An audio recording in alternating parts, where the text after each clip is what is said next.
Welcome, and thank you for tuning in. You're listening to the Beyond 50 radio program. I'm Daniel Davis. On the program today, we thought we would take a very unique journey into the ideal of mastery. Many people find that they have skills that they want to pursue and be able to be at the point that they can master that particular skill, but very few are willing to put in the time and the commitment that it takes to get there.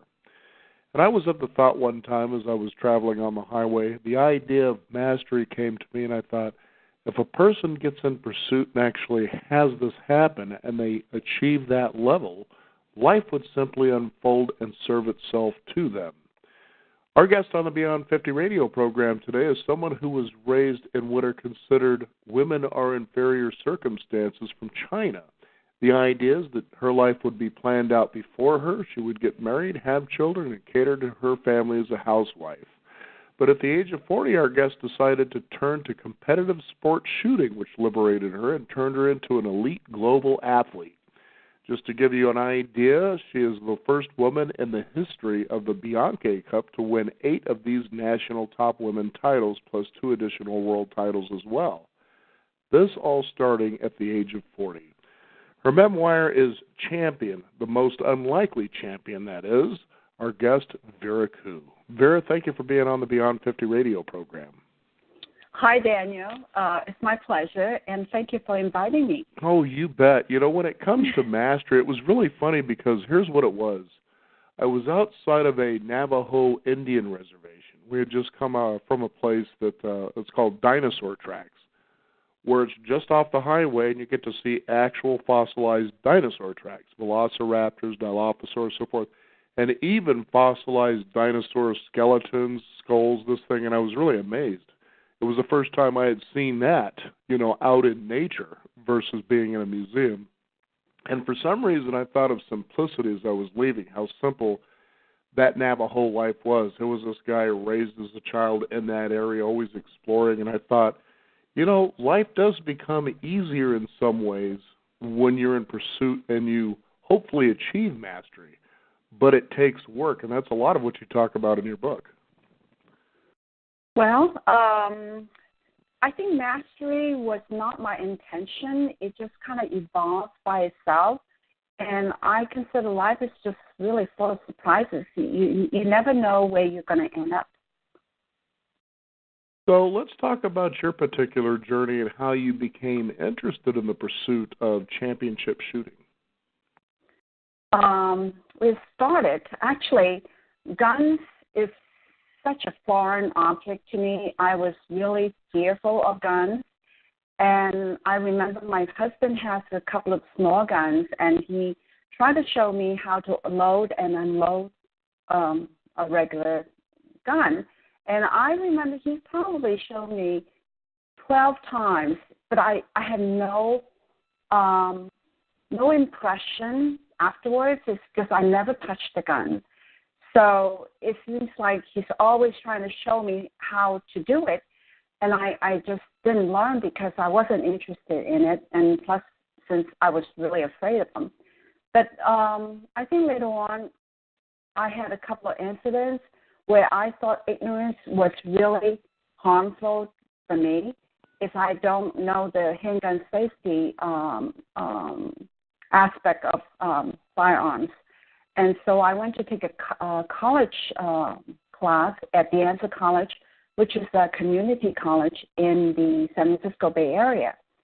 And I was there for, my intention was just going for one quarter of lessons or class at the college, but I ended up doing 2 years. And at the end of the 2 years training, the instructor spoke with my husband. He said, Vera can outshoot the average shooter 98% on accuracy, but only on accuracy alone. And he said, well, if she wants to become better in her skills, she will have to go on to competitions, do competitions. Well, my husband and I had no idea what competition is like or what it's all about. So, but he called around, researched some, and he took me to this place called, it's an indoor range, and called Target Master. And that was my first competition in bullseye shooting. The first day of registration, the woman at the desk was telling me, she says, well, Vera, maybe you don't want to do this. This is really cutthroat. I know nothing about competition. I just learned the basic skills. My husband bought me a gun. I never even go to the store to buy the gun. He just bought me a gun that the teacher recommended. So that's how I started. And the rest is history. I won everything in the Bay Area. All the club matches that I went to, I won first place. Well, it's not just in 6 months. Some of them I have to spend a year and a half. And I happened to come across this person who helped me to order a custom race gun, and he showed me how to do steel challenge, which is speed shoot. To give you an idea what a speed shoot is, 5 steel targets down the range, and then you shoot it in anywhere from 2.5 to 8 seconds to maybe 3.5, and that's including the draw, the signal, and then the end. So I took up that one for 10 years. But, things kind of naturally grow into one competition to another because I sign up, I practice. And it's not a question of whether I like to practice or not. I sign up for a match, so I practice. Right. Mm-hmm. So you have something to work toward, and it demands that you get out and practice so you can be at your best to do it. Right. Mm-hmm.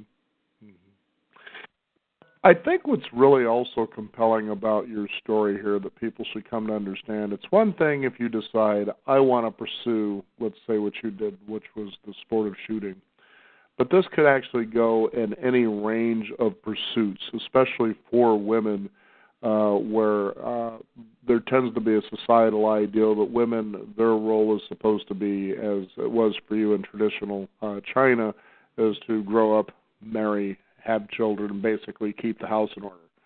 Now, I think what's important about that element of the story is, first of all, describe what the Chinese society expects of a woman in your experience, because you moved here to America when you were 12, so that was pretty much imprinted into you as to what was expected of you. And I think it's important because when people think about goals that seem outside of the realm, and what I mean outside of the realm is of the realm of the family influence, you realize that maybe picking up and trying to overcome your fear, let's say in your case, of shooting a gun is one thing, but it's another thing to overcome perhaps that fear of, geez, I'm breaking away from the crowd of expectations here and pursuing something, and my family's going to have a lot to say about this. Let's talk about that a little bit. Oh, yeah. I think I can honestly say that I felt no one really supports me in the sport. Even my analyst, she said, maybe Vera, she's totally on my side. She said, Vera, maybe you should go back to your art, do your paintings and everything, because I was an art major in college. And my mother told me, you should stay home and cook for Carlos, and then, maybe take up knitting. They are all fine. A hobby I would have taken up eventually, if I go on the same path. But life threw me a curveball, and the sport has become a kind of therapy for me. So I just, my girlfriends, they probably thought I went to shooting matches in my high heels because they cannot imagine me what I look like when I'm on the range. It's really grubby work. It's dirt and dust and sweat, and your hair gets all chewed up. If my face looked like my hand, I would cry. But anyway, it's a price to pay. So at the time, at the beginning, it's just not much support in the way of the sport. But as I start winning, I think even the first win, my husband didn't even take me seriously. One of my shooter friends told him it was a big enchilada. And, a big enchilada. This is a big enchilada. When Vera won women champion at the World Shoot, man-on-man world handgun shooting, and so I was very patient. I know that no one took me seriously. My family, my children, was not really enthusiastic about me, doing shooting competition. It is not done. It's not done by any of our friends, and we know no one who is in the shooting sport. So I waited quietly for 3 months until the magazine came out with my picture in it, and I got the trophy. My pictures all there. Part of my stories in the magazine. So my kids, I remember they rolled their eyes, whatever. And one of my son's friends said he saw my picture. He said, I saw your mom's picture in the shooting magazine. And then my son said, oh, they thought it was really cool. So, they get some kick out of it, but not until I start winning. Even when I first win my first Bianchi Cup, I think the shooters just thought I was okay. The first world title at the man-on-man shoot-off in Colorado, Montrose, Colorado, and people just thought I was lucky. And there was an element of luck because you're talking about a fraction of a second to win that particular run. So they thought I was lucky. And then after my first Bianchi Cup win, they still thought I was lucky. After the second one and the third one, and people stopped paying attention, especially my score was really good. And I even got one perfect score 2 days before the official match, and that was supposed to be a warm-up match. But I pay attention, I did my job, and so people start kind of, maybe she is good. So it took a long time, but I look at the whole sport from my own eyes. I look out. I just felt I was just like every other shooter. We're not standing in front of a mirror, so I don't see myself as a woman in a man's sport. I was only looking at, hey, I signed up for this match. I'm going to do my best in this match, and I hope my work will show up. It was never a matter of I'm going to go out there and beat everybody and I'm going to win it. It was never that. See, and you key on something. This is where I talk about mastery. At least this is from my opinion, because I've talked with a lot of wonderful people from around the world, in different walks of life, and you can see where, again, it isn't that you're saying I want to become a master in this, but somehow I have transcended what I am doing to a level that it is just a natural progression to be the best I can be. And so when you state, I wasn't trying to be a woman to go into a man's sport to be the best in it. I was just simply taking and putting one step forward and learning what is the best I could be at each step. And you find yourself becoming, this champion. And sometimes I think it's actually the men saying, well, the women are trying to come in here and they're trying to be the best in our sport, sort of a thing. And it really should be about, really honestly, well, no, this is just somebody that seems to, all of a sudden, at first they have a fear of guns. They overcome this fear by spending a couple of years, as you did in a college, learning about gun safety, really getting a feel for what this tool is. Now that I have the tool and I'm learning to use it, why not become, again, and I keep using the word mastery because I think it's important that there's a pursuit there that says I've transcended just playing around with it. What kind of excellence can I have? And there is a certain unbelievable fulfillment that I know that you must have experienced, just like athletes in any sport, so to speak. When you get to that level, you go, wow, I would have never expected the experience I'm having with this. What was that like for you? You're right on the dot about this because it is, I'm a goal-oriented person.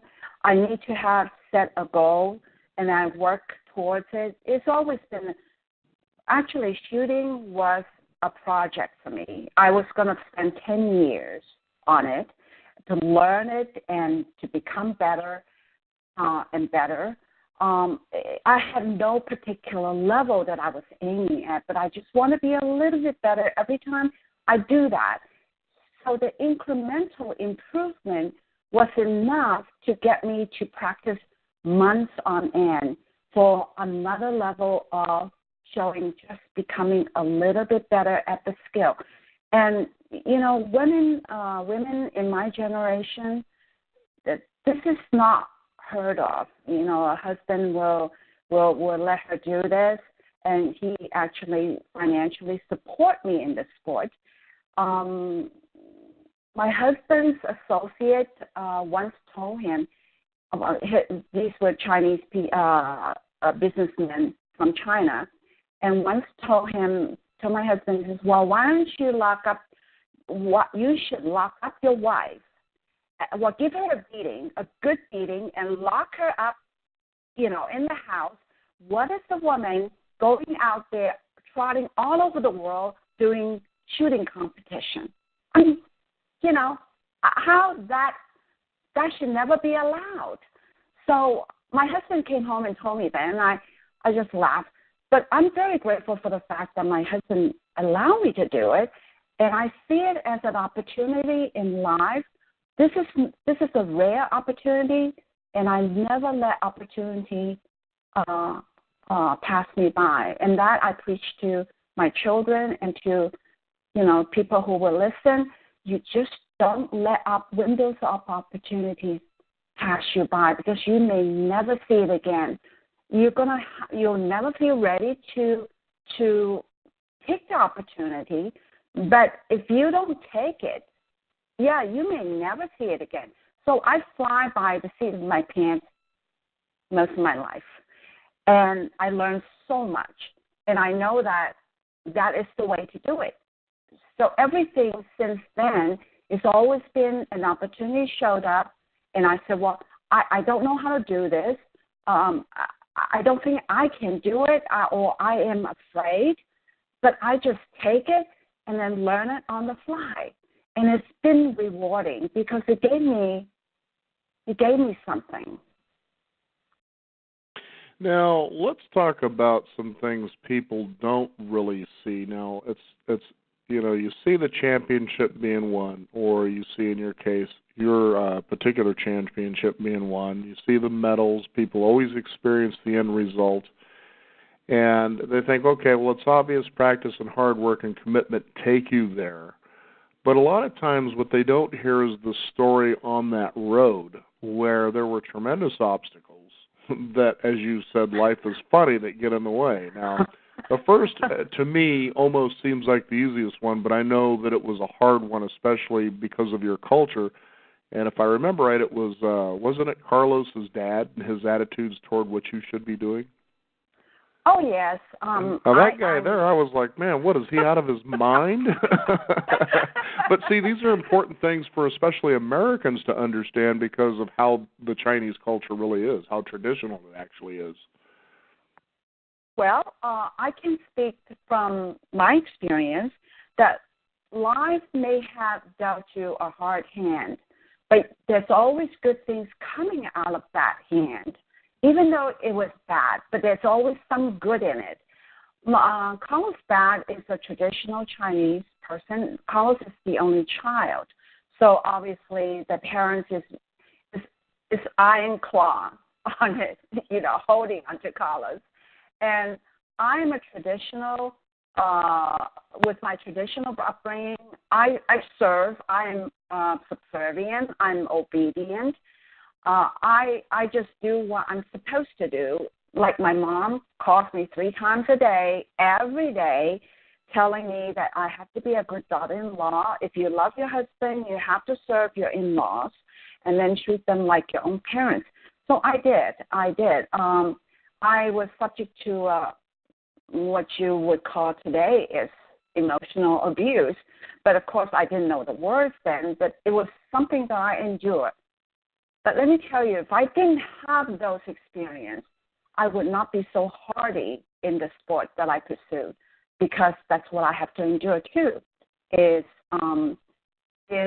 environment abuse. I'm shooting in weather that's 27 degrees to 110 degrees Fahrenheit, snow, rain, or shine. I shoot in it. I practice in it. But if I don't have the kind of emotional stamina or endurance, I could not survive in this sport. Of course, on top of the fact that Carlos kind of brought me into all kinds of sports that he did, and that made me hardy too. So the hard lessons in life, the hard places in life, they do offer you something. I think this kind of attitude is from my mom. She is optimistic in life. She sees the donut and not the hole, and she taught me to see the donut and not the hole. And she also taught me not to hate. She says, if you hate, you hurt only yourself. And that's why whatever my father-in-law, however his treatment towards me were, I took the lessons, and I never learned to hate him. Now, as you say, things make you hardy, and these are things that come along in your path, and they strengthen your resolve. One of those is you were actually out at practice one time, and you stepped over the firing line, and, well, there became a fractured leg. Wow. Oh, yeah. And again, you could just be going about the course of your day in a habit, doing the things you're used to doing, but boom, something like this happens. And the possibility of returning to your sport. I mean, tell us about what that was about, because that was pretty rough, really rough, actually. Well, I think since my son's death, when he was 13 months old, that was my third child, mm-hmm. I noticed that I accept everything that was given on my plate.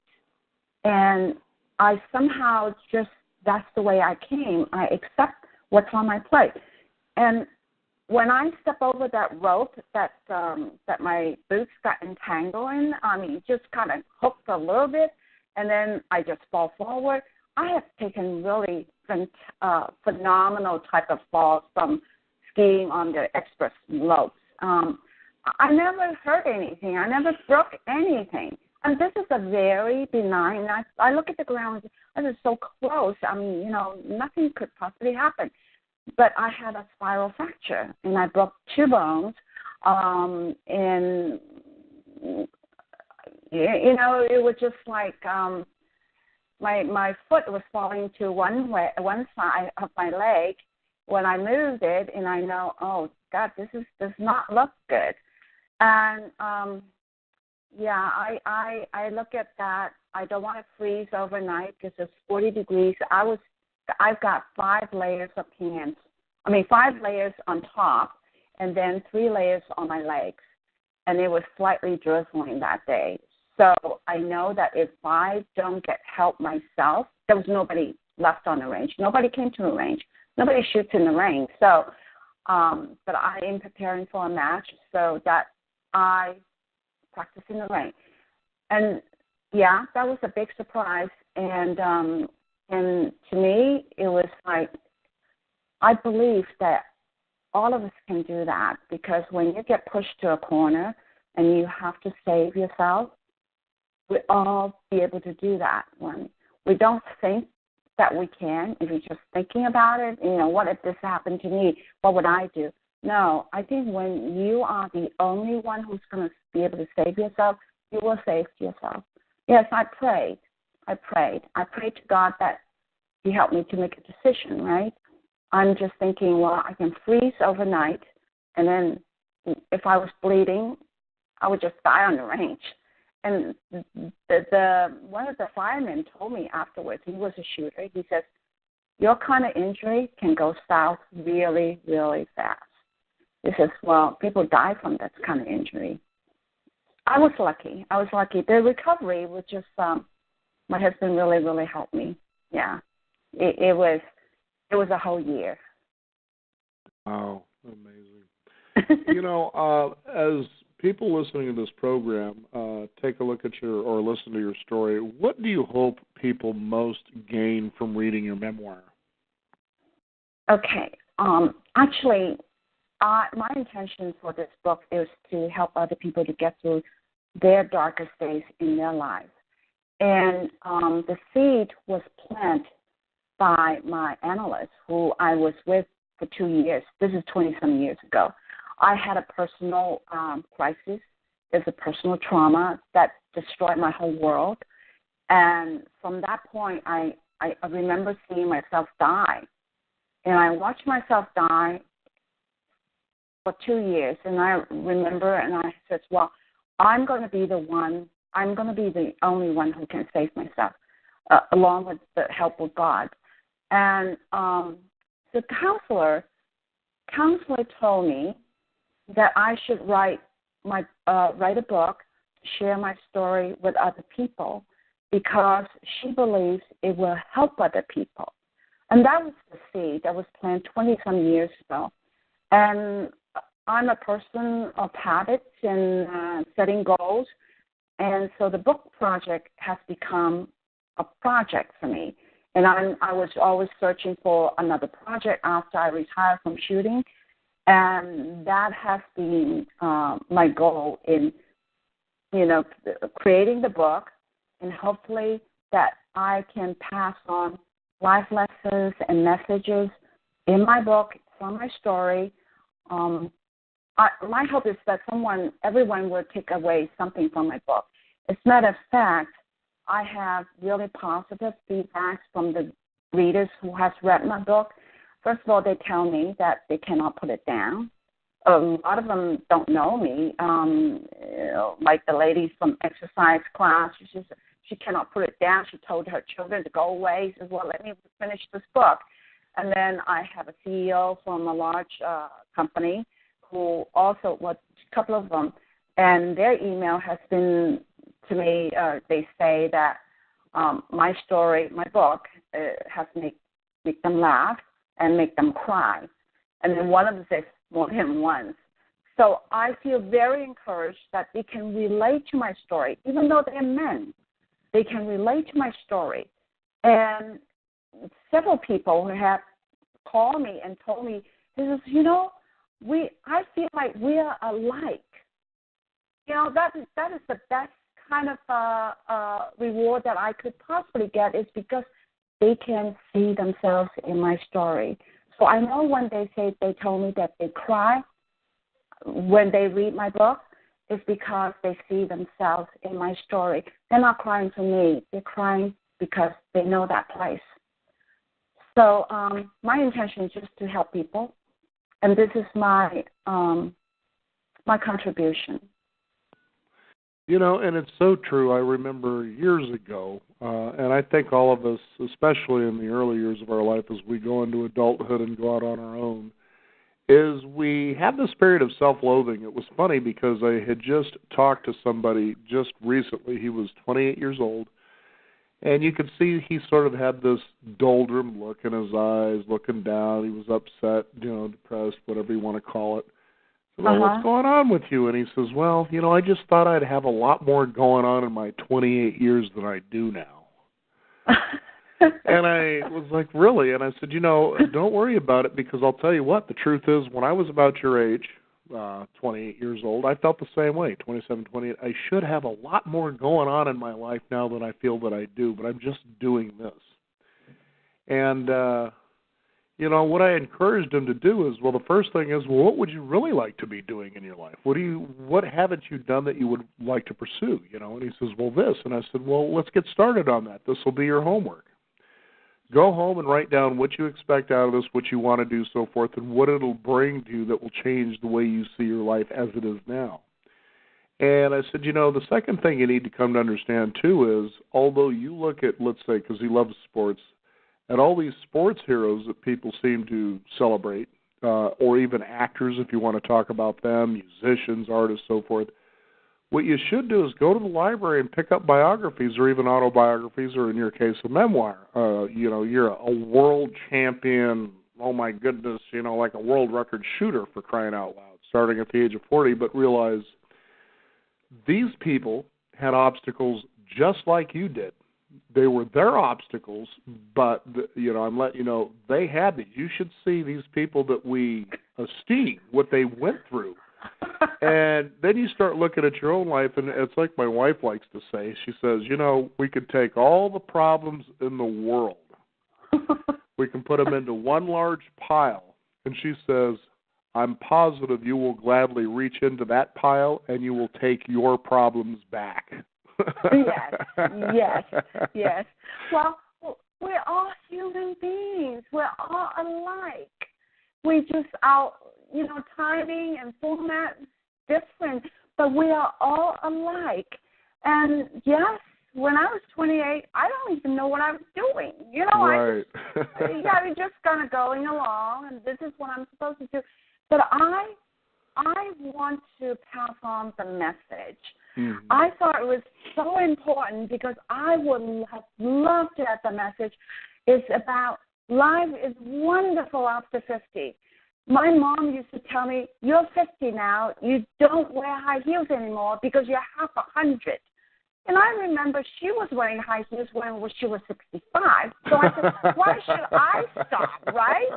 And so the thing is, life after 50 is so wonderful because at this point, you can start all over again. It's like a brand new life. You can achieve things you cannot possibly dream of. And this time around, you got knowledge, you have education, and you have wisdom. And on top of all that, you have more money so that you can support your hobbies or your area of interest.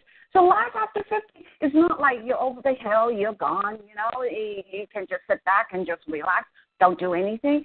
Life is so brief. We've got to maximize every minute, every moment that we are still here in this world. We have to do something. If it's not for yourself, for oneself, you do it for other people. I mean, I told my grandkids, I said, the most important quality of a person is kindness. And it's important to have forgiveness because those two items is going to make you a happy person in this life. So anyway, my message is like if somebody had told me that life after 50 was wonderful, I would have looked forward to be 50, right? And most people thought 50 is old. Well, I think it's old, maybe 100 and 120 now. Right. Mm-hmm. I know when we started this program, Beyond 50, we're still pretty much the only ones that I know of doing this, and we started back in 2004, actually. Wow. And people were saying, but you don't look like you're 50 years old. How old are you? And I said, well, I'm 38. So, well, what are you doing a show about people 50 years and older? And I said, well, it's actually a program that's more than just that. It's more than the age, but certainly you hear the name of the program and you think the first thing you think of is the age. Then as they listen and they look at our body of work, they go, wow, you really are more than just talking about, being, that age. And I said, so they asked me, so why did you want to start doing a program about 50-year-olds? And I said, well, I figure, I'm 38 now, so that gives me about 12 years to perfect being 50 years old when I get there. Hey, you have and I know you talk about, in pursuit of things, you talk about this in your book, you say that you should at least commit to a 10-year cycle. So I went beyond that and I did 12 years. So. Oh.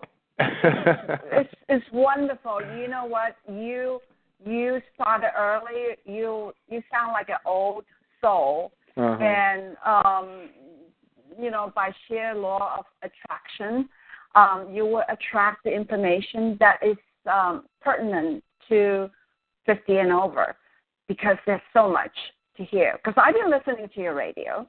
I haven't finished the segment on the cancer. The things we should know about cancer and the treatment, about the oil. And I'm interested in finish that one, too. And I like the one that you, in 28 days, a new you. That one also. I mean, your radio is very interesting. Well, I'm glad that you're enjoying it. Now, here's what I want to do just before we we end the program here. Now let's talk about the Bianchi Cup itself. We touched on it a little bit, but let's compare that to other sports, whether it be the Olympics, whether it be, NBA basketball, NFL football. How big is the Bianchi Cup? Am I saying that right? Bianchi, right? Yeah, Bianchi okay. Cup. How? What is this in, let's say, comparable relationships to these other sports? Well, the anti-gun sentiment is pretty prevalent in the recently in the last 15 years.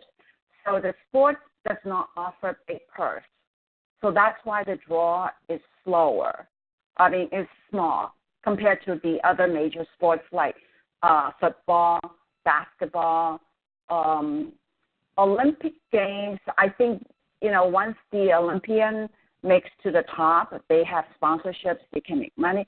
So it's all about money. If not enough money is invested in the sport as far as the rewards is concerned, you have less athletes because you have to spend big dollars in training. It's a lot of expenses incurred on the ammo and the guns. A typical Bianchi gun, I shoot an open category. Those guns are $6,000 to $7,000 by the time you finish to have all the apparatus on the gun. And the lifespan of those guns, in my opinion, for me, since I'm accuracy-oriented, it is only 1.5 years. It'll take me 1.5 years to bring the gun up to the competition level where I would like to have it.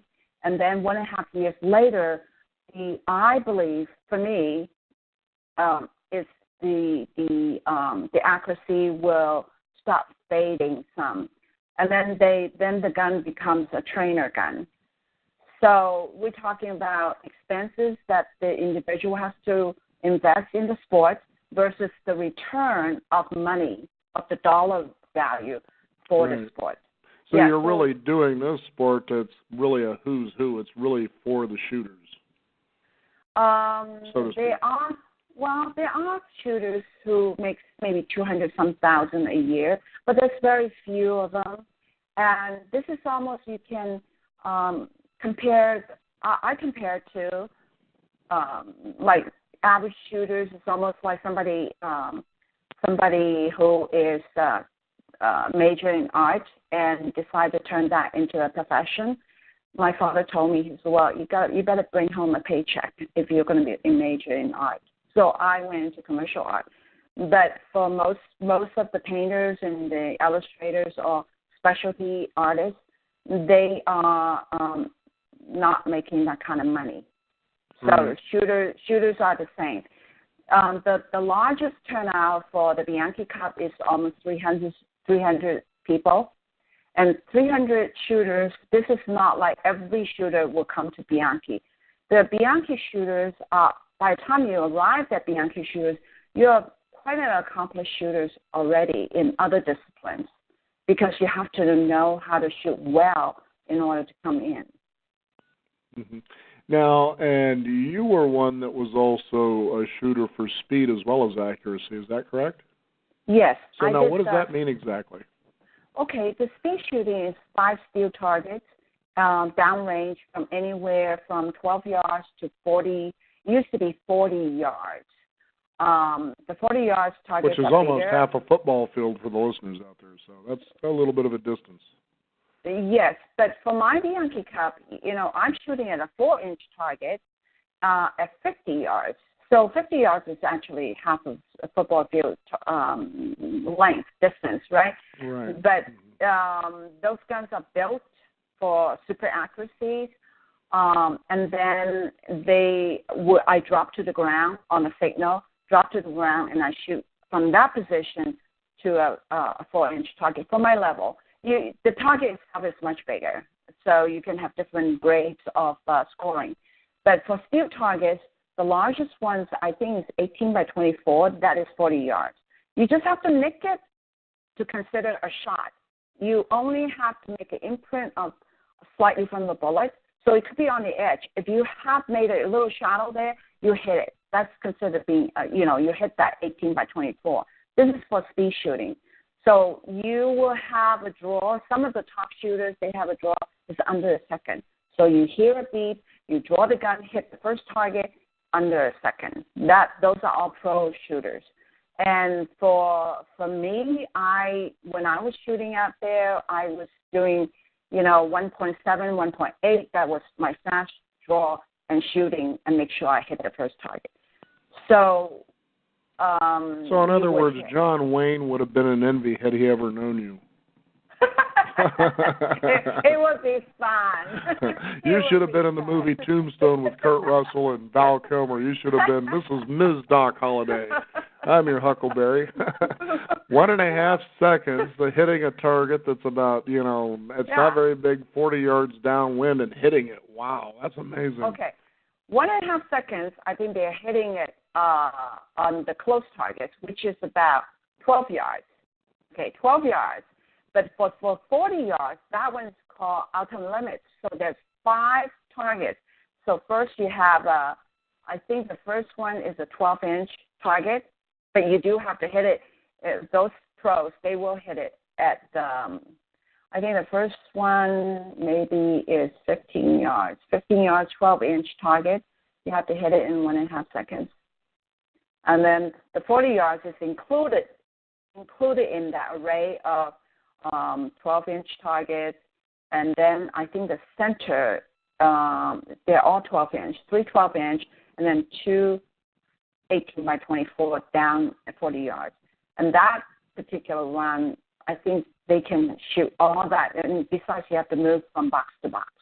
So from one box to the next box, you got to hit all 5 targets.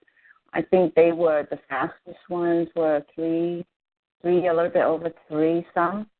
Wow. Yeah, for the pros. Mm-hmm.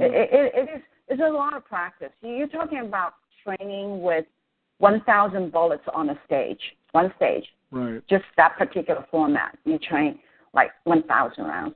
And though that particular discipline, I got a tendonitis from it, and I trained so much because it's a fast draw. And you train so much, and then I took aspirin to train more, and I got tendonitis. I couldn't hold a gun for 1.5 years. Wow. Yeah, it's pretty rough, Sam. Those are those things you just don't think about that it takes to be able to be to that level. It's pretty incredible. Well, I think all athletes pay a price for their training, and nobody can see that because that's grunt work. And you just don't see that. But everybody trains for any sports that way. And I think they all suffer physical injuries, all kinds of injuries.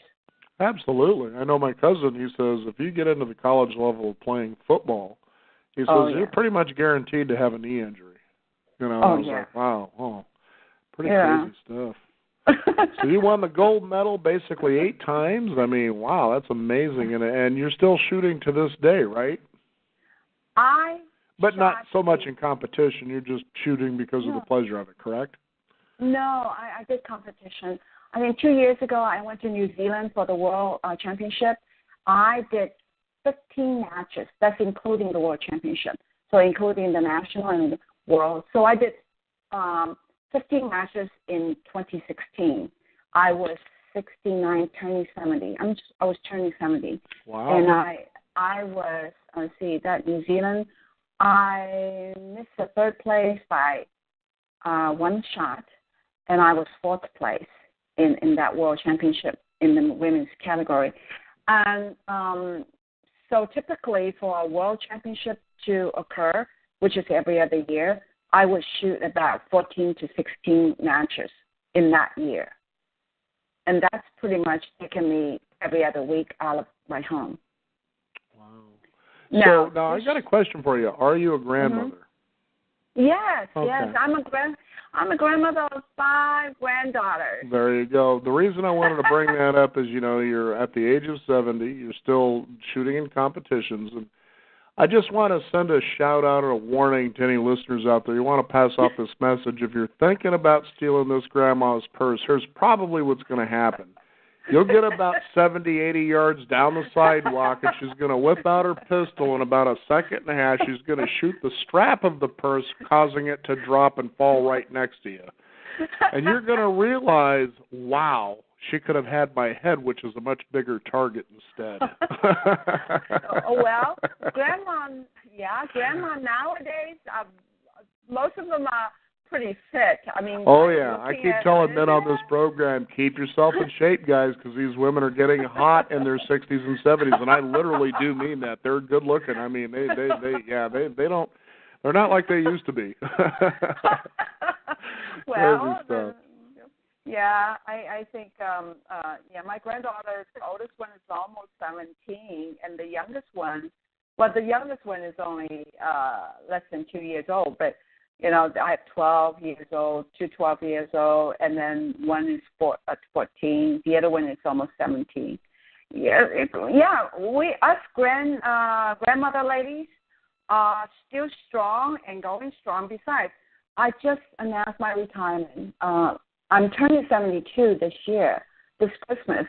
So I just announced my retirement at the awards banquet at the National a month ago. This is in May, because I want to spend more time on focusing for the book promotions and marketing. Because that requires so much time. I had not realized it requires this much attention. Well, you know, interestingly enough, there's a particular publishing company in Arizona we work with that, you know, they talk about publishing books, and it's funny the illusion people have about writing books, and I've certainly experienced this really over the years of doing radio. As there was a time where I used to meet the guests, they would come in studio, and you realize firsthand, yeah, you can write the book, but if you think that thing's going to go out and knock on doors and sell itself while you collect the royalty checks, you know, and drink that drink out of a coconut shell, you know, in Fiji, forget about it. You know, it's not going to happen.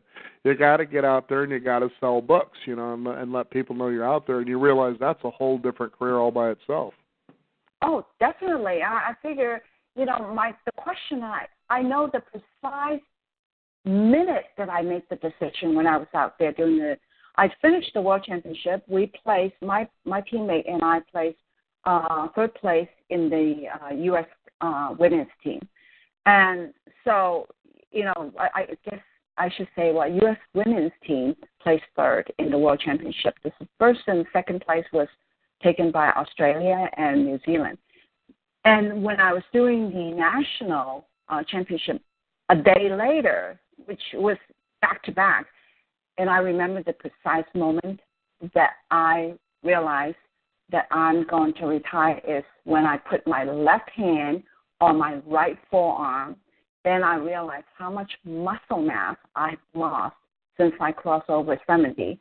And because the sport requires so much physical stamina, I've decided that I would get better results if I spend my time on promoting my book for 2 years. Then if I still stay in the sport for 2 more years, because there's nothing that I wish to accomplish at this point, at this age in the sport. As of now, no woman shooter in Bianchi Cup can catch up with my record win in the next 5 to 10 years. Wow.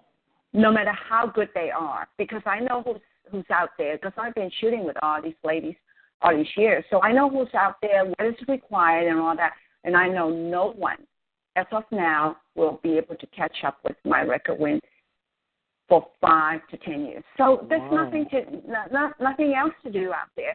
And I could do more if I put my attention onto the marketing.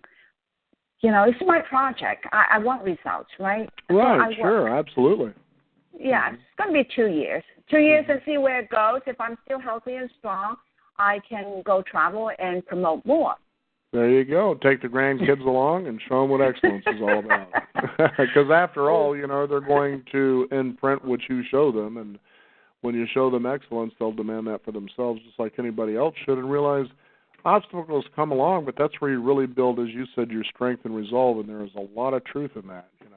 It's been a wonderful pleasure to have you here on the program. Again, for the listeners out there, The Most Unlikely Champion is the name of our book, and our guest, Vera Koo. Is there a website people can find out more about you and your work? Yes, I think when they get the book, they should definitely first maybe have them look at my website, then go get the book. My website is verakoo.com.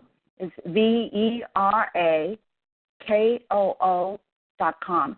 And it shows what I do, my equipment, my stories. I have lots of articles on my website, and I have translations for Chinese and Japanese right now. And I'm sure there'll be a button on your website where they can find out how to get that dress that you're wearing on the cover. Yeah, I got it custom made in Hong Kong. But anyway, okay, I didn't tell the readers about where to get the book, right? Absolutely. It's Amazon, and then Barnes & Noble, and also it's on Kindle. Oh, very good. Vera, thank you again for sharing your story with our listeners today on the Beyond 50 radio program. Daniel, thank you so much for having me. You bet. All right. Okay, bye-bye. We want to thank you, the listeners out there, for joining us in pursuit of excellence. Go ahead and visit us at beyond50radio.com. That is the number 50. We do encourage you to sign up for our weekly e-newsletter and keep up to date with what's going on in the world of Beyond 50 as well as our upcoming shows. I'm Daniel Davis. Thank you for joining us. This is the Beyond 50 radio program, and remember, live your day past halfway.